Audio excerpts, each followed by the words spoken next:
This is Blenheim Palace, built in 1705. It was the first home of John Churchill, who was the first Duke of Marlborough.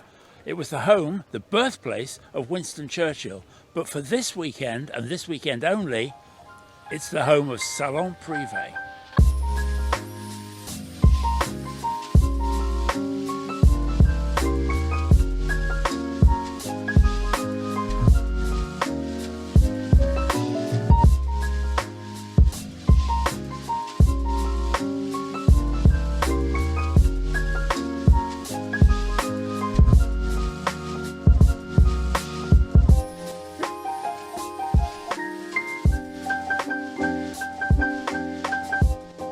And this is the Ferrari 250 GT short wheelbase. And there is a class just for these cars here at Salon Prive.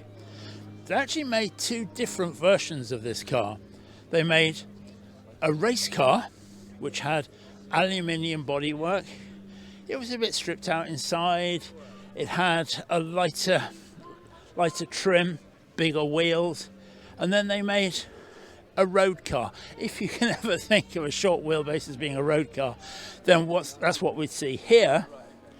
We have bumpers, slightly thinner wheels, a bit more luxurious inside, but of course those were very different cars, and so therefore many of their owners, potential owners, came along and put together something which was a bit of a hybrid. This is just that, and to me, the dark blue with the chrome wheels doesn't get much better than that. That's a utterly beautiful car. But let's have a look at some of these cars in detail.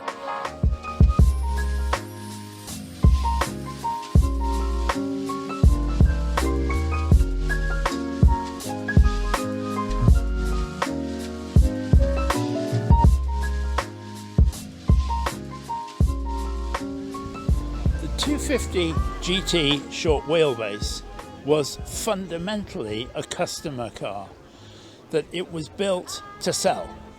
They wanted to sell it as a road car, they wanted to sell it as a race car, and within that it was very, very successful at what it did. We can see this car here. It's been racing since 1961. It's been a proper race car. You can see now it's got some of those fineries that perhaps we might think about in 2019. It's got a roll cage in it. It's got the necessary safety bits, which it would never have had in 1961. But nonetheless, it's all there. Those glorious chrome Barani wheels are something to behold. They're something absolutely lovely to behold. These bonnet straps, I think, are absolutely great. Maybe redolent of a bygone age even then, even in the early 60s. The pale blue, yeah, works for me every time. It's a fabulous, fabulous Ferrari.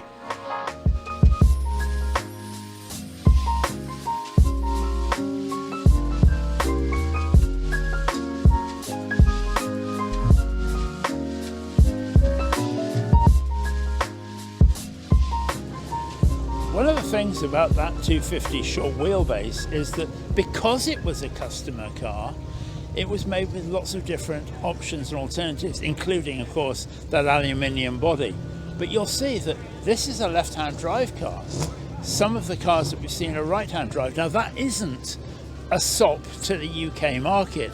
It's because back in the day, the right-hand drive was seen as being the best way to create a competition car. Right-hand drive kept the driver's weight over on the right-hand side of the car, and therefore the inside of any corner that they came to. So mainly competition cars would be right-hand drive. This, however, is a left-hand drive car in the French racing colours, or the red, white and blue of France. This is an ex-Tour de France car, and this would have been absolutely the way to go out and enjoy yourself in the Tour de France Auto that ran circuits, rally stages and on the road throughout the 60s and 70s.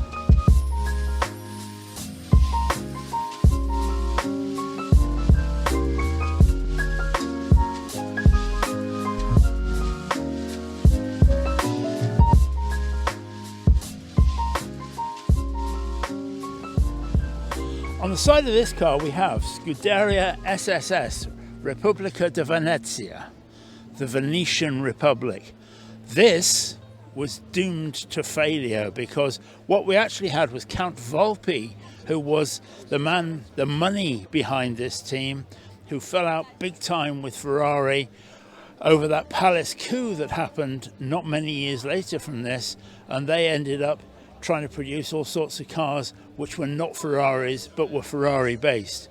This car itself raced under the Scuderia SSS team, dark red of course, which is the traditional Italian racing red. None of this bright red that we see these days. This was the traditional colour, and here you see it. It's an interesting hybrid because we have the competition roundels on the side but the chrome bumpers, just proving that some of these cars actually had a dual life.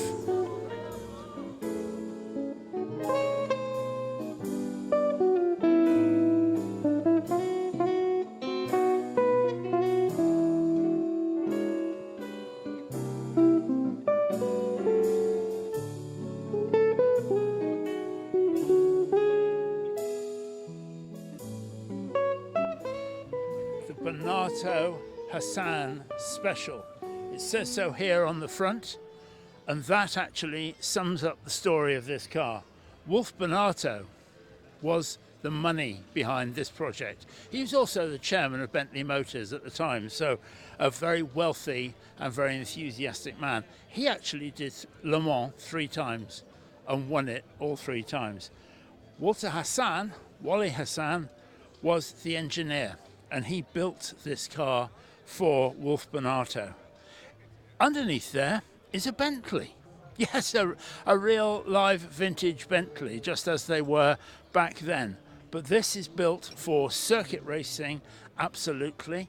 It was a car built primarily for Brooklands, of course, because that's where most of the circuit racing was done in the UK.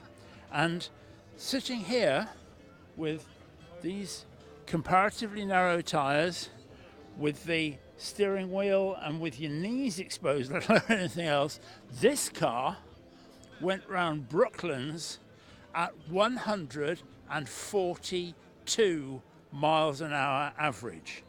Just stop and think about that, because that really blows your mind. An incredibly fast car, dangerous beyond measure, but so charismatic.